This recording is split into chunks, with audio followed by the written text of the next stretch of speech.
अब ये 150 साल के बाद इस तरह की बात इस सदन में कर रहे हैं, जहां समय, काल, पात्र, टाइम, पर्सन, प्लेस, वे, दुनिया, पूरी वर्ल्ड इकोनॉमी की बात कर रहा है, पानी की बात कर रहा है, हवा की बात कर रहा है, पूरी दुनिया आर्थिक आज़ादी की बात कर रहा है, हर व्यक्ति की खुशियां की बात कर रहा है।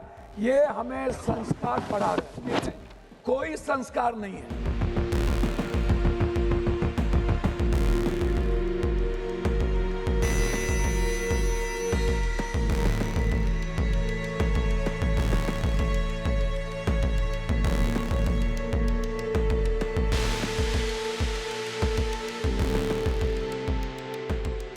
मैं धन्यवाद देता हूँ।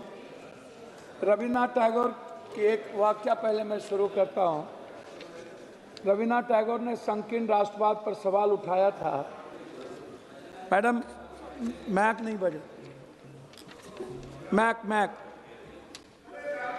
मैक मैक माइक ऑन है, आप जल्दी खत्म कीजिए। देशभक्ति को मानवता पर विजय प्राप्त करनी चाहिए।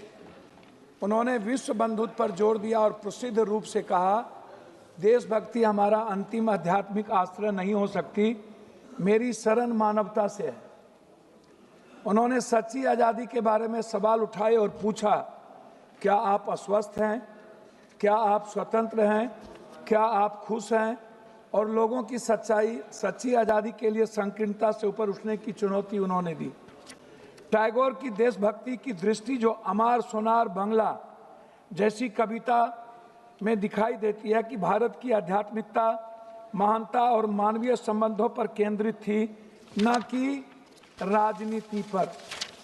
उन्होंने दूसरी बात 100 वर्ष पहले कहा था कि हमें बंगाल का इतिहास सही, अन्यथा बंगाली बच नहीं पाएंगे।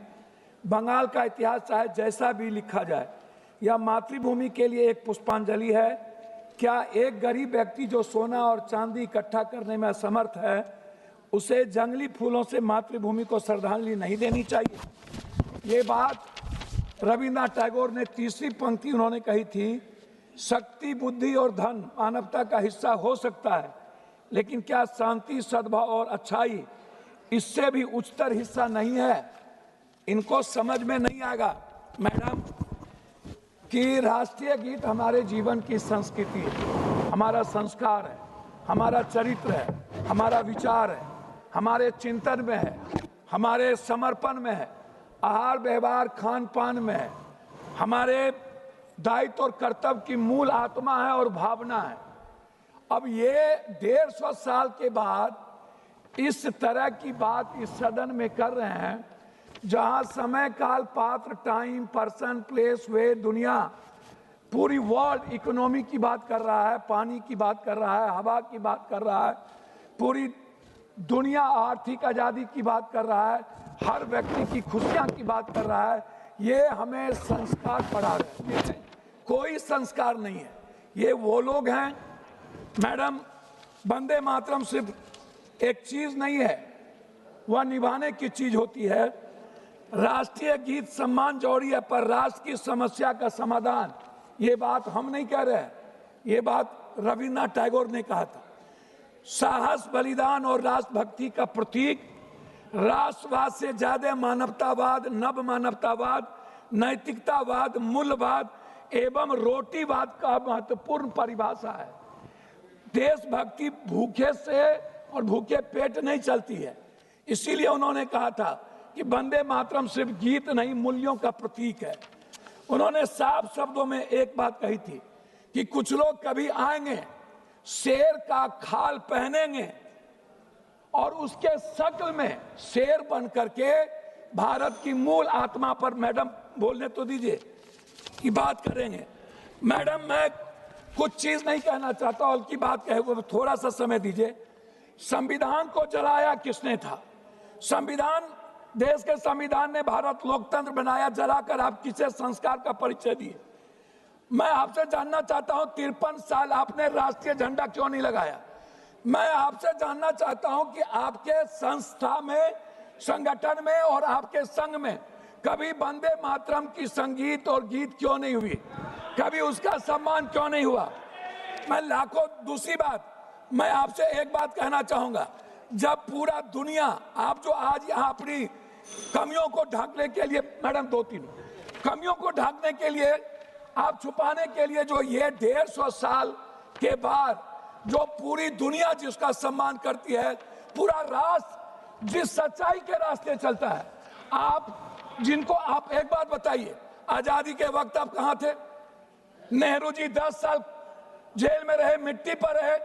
आप आजादी के बाद कहां थे? सुभाष चंद्र बोस हेडगवार के पास गए, हेडगवार ने उन्हें 2 मिनट, हेडगवार जी ने उन्हें लौटा दिया। फिर वो सावरकर के पास गए, फिर उन्होंने लौटा दिया। हमेशा हमेशा ये संघ और इनके नेता, हमेशा इन्होंने अंग्रेजों का सपोर्ट किया, हमेशा ब्रिटिश हुकूमत के साथ रहे इन्होंने। मैं आपसे पूछना चाहता हूं, कौन सी सोच तिरंगे नारे और राष्ट्रगान से भरा बन गई आपके लिए? मैं आपसे ढोंग के बारे में नहीं पूछूंगा, लेकिन इतना पूछूंगा कि जो जिद, अहंकार और वफादारी आप जिसके लिए कर रहे थे, वो आप बता दीजिए। मैडम, मैं लास्ट आपसे, जब आप कह रहे हैं तो जब बात इलाज कर रहा हूं, हमें आप एक बात बताइए। मोदी जी के भारत की बात ये करते हैं, हम शुरू करते हैं मोदी जी की भारत, खाली 2 मिनट में खत्म कर देंगे। हम शुरू करते हैं मैडम मोदी जी की भारत सिर्फ 2 करोड़ नौकरी से। हम शुरू करते हैं जो वर्तमान में आज भारत का हर व्यक्ति बंदी बना हुआ है, करोड़ों लोग। इंडिगो को आप देख लीजिए, पूरा भारत गुलाम बन चुका है मैडम। दूसरी चीज, मैं शुरू करता हूं आपको स्विस बैंक के पैसे से। मैं मैडम 2 मिनट, मैं शुरू कर, मैडम 2 मिनट, मैं शुरू करता हूं स्विस बैंक। 2 मिनट, आपको ज्यादा समय दे चुके। 2 मिनट, मैडम 2 मिनट, मैं शुरू करता हूं डॉलर से, मैं शुरू करता हूं नोटबंदी से, खत्म करिए। मैं शुरू करता हूं जीएसटी से, मैं शुरू करता हूं शुरू नहीं, खत्म कीजिए। मैं शुरू करता हूं किसान की आत्महत्या से, मैं शुरू करता हूं बिहार में आप बुलडोजर चला रहे हो, आप गरीबों पर जुल्म कर रहे हो, आप बात करते हो राष्ट्रवाद की, मानवतावाद आपके जीवन में नहीं है। आप इकोनॉमी की बात नहीं करते हो, आप एजुकेशन की बात नहीं करते हो, आप वाटर की बात नहीं करते हो, आप प्रदूषण की बात नहीं करते हो, आप रुपया की बात नहीं करते हो, आप शेयर मार्केट की बात नहीं करते हो, आप स्किल की बात नहीं करते हो, आप स्टार्टअप की बात नहीं करते हो, आप स्वास्थ्य की बात नहीं करते हो, आप बात करते हो कब्रिस्तान, ईद, बकरीद, आप बात करते हो नफरत की, आप नफरत पैदा करते हो।